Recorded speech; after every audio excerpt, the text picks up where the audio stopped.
Hello नमस्कार। आज के इस वीडियो में हम बात करेंगे रेक्टस सीट के बारे में। देखो, इस पे यूनिवर्सिटी पे जो है शॉर्ट नोट्स आता है या फिर लॉन्ग क्वेश्चन भी आ सकता है। तो आप इन डायग्राम को देख के आपको पीडीसी बुक पे ये डायग्राम मिल जाएगा। और इसके अलावा आगे एक और डायग्राम है, इसमें वो भी आता है। तो ये दोनों डायग्राम आपको बनाना है, ठीक है। इनकी नेमिंग अच्छे से करना है और इस पर डिटेल्स कर देना। तो आप उससे को बड़ा क्वेश्चन भी बना सकते हो, छोटे भी बना सकते हो उसके हिसाब से। लेकिन ये डायग्राम क्या है, समझ में आना चाहिए। अब समझ में आ गया डायग्राम, तो लिखना कैसे वो आपको आना चाहिए, क्योंकि कुछ पॉइंट हमको लिखना पड़ता है। तो उसके लिए आप डायग्राम को अच्छे से समझ लो, तो आपको जो पूरा क्रिस्टल क्लियर हो जाएगा कि कैसे हमको करना है, कैसे नहीं करना। तो उसके लिए सबसे पहले इसमें देखते जाते हैं हम कि हमको लिखना क्या, पहले समझ लेते हैं, फिर आपको पता चल जाएगा कि करना कैसे। ठीक है, तो सबसे पहले देखो इसमें है क्या। ये एपिनेटिक रेक्टस सीट का मतलब क्या होता है, इसका नाम समझो। रेक्टस सीट, रेक्टस क्या नाम है, सीट क्या है, एक कवरिंग है या एक लेयर है इस टाइप से। ठीक है।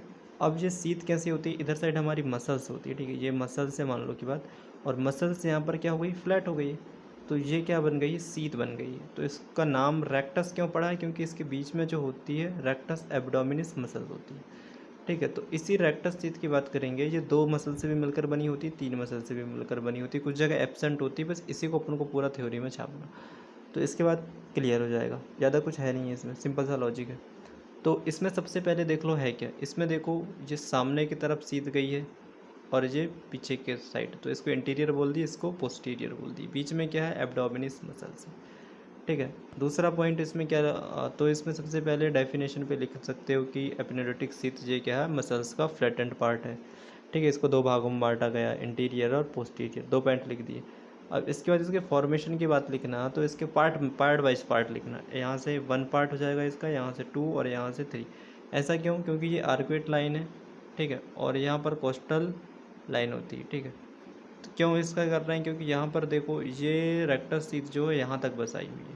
तो हमको इसको रिप्रेजेंट करना पड़ेगा कि भाई ये कोस्टल लाइंस और आर्कुएट लाइन के बीच है ना, मतलब उसको बताना पड़ेगा। और ऊपर साइड नहीं है, इसके नीचे भी नहीं है, और जबकि ये वाली देखो पूरी की पूरी है। बस यही आपको छापना।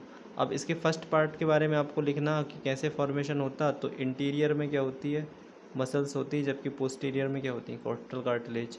सेकंड पार्ट में लिखना है कि इंटीरियर में मसल्स होती है और पोस्टीरियर में भी मसल होती है। थर्ड पार्ट में लिखना है कि इंटीरियर में तो होती है लेकिन पोस्टीरियर में एब्सेंट होती है।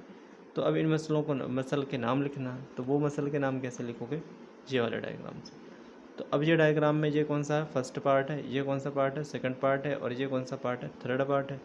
ये सामने का क्या है, इंटीरियर, ये कौन सा, पोस्टीरियर, ये कौन सा है, इंटीरियर, ये है पोस्टीरियर, इंटीरियर पोस्टीरियर। बस ये नहीं करना, डायग्राम बना देना और नाम छाप देना। डायग्राम में नाम क्या छापना, एक्सटर्नल ऑब्लिक है। सामने की तरफ हमने देखे थे डायग्राम पे कि ऊपर वाले में क्या थी, फर्स्ट पार्ट में सिर्फ सामने की मसल थी, उसका क्या नाम है, एक्सटर्नल ऑब्लिक।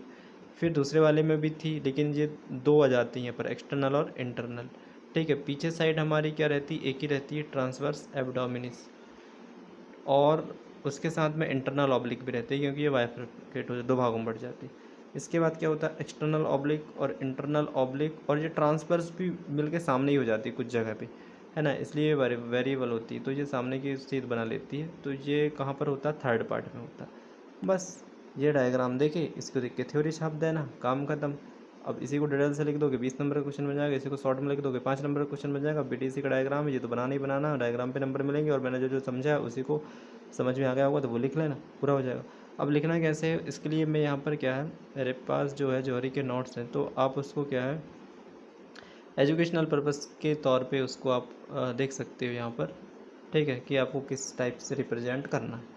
तो रेक्टस सीट इस प्रकार से आपको लिखना, जैसे कि उसमें समझाया गया है कि सबसे पहले इसकी डेफिनेशन, फिर फीचर्स में इंटीरियर और पोस्टीरियर वाल जो मैंने समझाया वही था, है ना, कि कंप्लीट कवरिंग होती है, उसमें पूरी की पूरी वॉल आती थी, जबकि दूसरे में जो है वेरिएबल होती है, कुछ में दो मसल्स, कुछ में तीन मसल्स होती हैं, और कहाँ पर डेफिशिएंट होती है उसी के बारे में बताया। फॉर्मेशन के बारे में देखो तीन पार्ट में बांटा, फर्स्ट सेकंड थर्ड।